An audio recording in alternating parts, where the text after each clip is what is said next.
Our next guest musical roots stem from right here in his hometown of Sacramento. He's since taken his talents to LA and has been producing chart-topping hits and breaking new artists in music, along with smashing Stereotypes and winning Grammys along the way. 1/4 of the hit-making music production team Stereotypes, Jon Yip, joins us this morning. Thanks for being here, Jon. Hey, thanks for having me.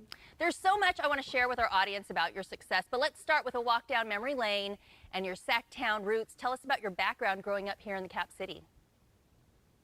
Yeah, I mean, I went to Kennedy High School. I played basketball.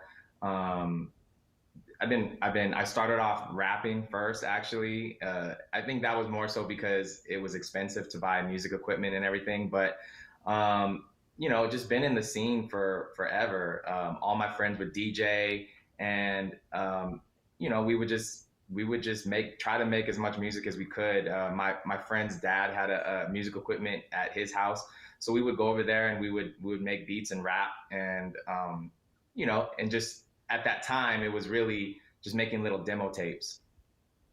So I know you've been doing music, like you said, since you were still at Kennedy High. Now talk about your path to success with the Stereotypes.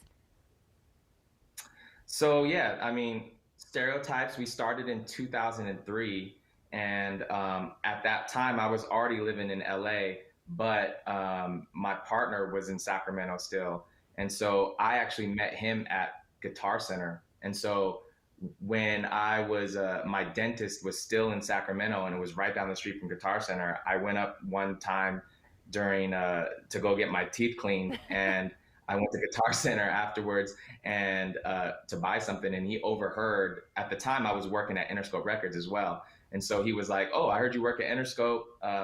How do I play some music for you?" And he played me music right then and there on a keyboard, and I told him, like, make me a beat CD at the time too, and let's stay in touch, and we did. In 2007, I had to move out. That's my partner, Jeremy Reeves. Oh, wow. So why did you guys decide to call yourselves Stereotypes? And specifically, as you are part of the AAPI community and working in music, is there pressure for you to represent?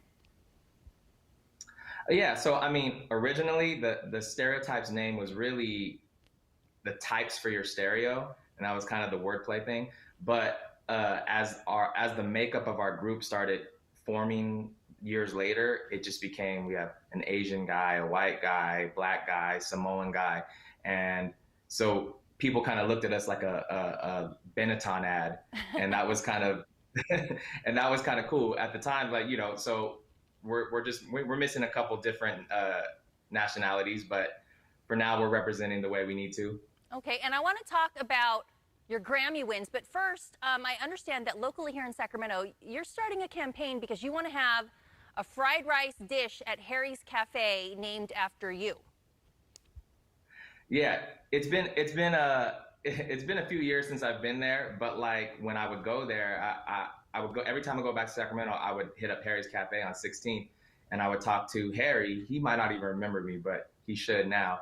I was like, the fried rice there is like the craziest fried rice I've ever had. It has like linguiça in it. It has sprouts, and they put a runny egg on top. It's just fire. And so I would always tell him, like, "Hey, dude, I need you to name this fried rice after me." He probably has no idea who I am and whatever, but I'm hoping after maybe he sees this, maybe his kids see this or something, that they can show him, like, "Hey, we need the Jon Yip fried rice Okay. on the menu." Yeah, well, speaking of, Jon, you've made quite the name for yourself, and I know you're humble, but I'm going to keep bragging because you've racked up countless awards and nominations for your work in music. You're at the top of the music industry. Like your Grammys, can you talk about the Grammy wins and what that's been like? Wow. Well, the Grammy wins were pretty crazy.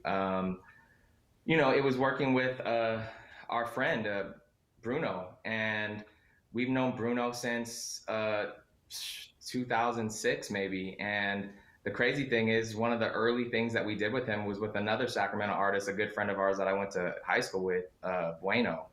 And at the time, he needed a hook, and Bruno wasn't, the Bruno Mars that we know yet. And we, got him to get on this hook, and we've been friends since. And to reconnect on the 24 Karat Magic album was just a full circle moment, and yeah, it was pretty cool. And yeah, it was pretty cool to see you up there winning and representing. And Bruno Mars, you know, no big deal. I mean, he's huge.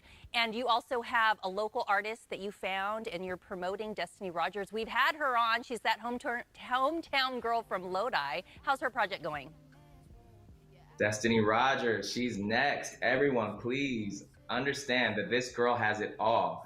She's from the 209. She's from Lodi, so I still consider that like, that's home for us. And she plays multiple instruments. She plays guitar, piano, drums. She sings great. She songwrites. She's a skater. She's just got it all. A very special voice, and we have some new stuff coming. We have a new song coming out very soon. But she's been very busy. She's been in the studio a lot, and she's been shooting a lot of content. So definitely be on the lookout for her. All right, Jon. Well, we're out of time, but I'm going to let everybody know if they want to keep up with you and your music projects, you can go to stereotypesonline.com.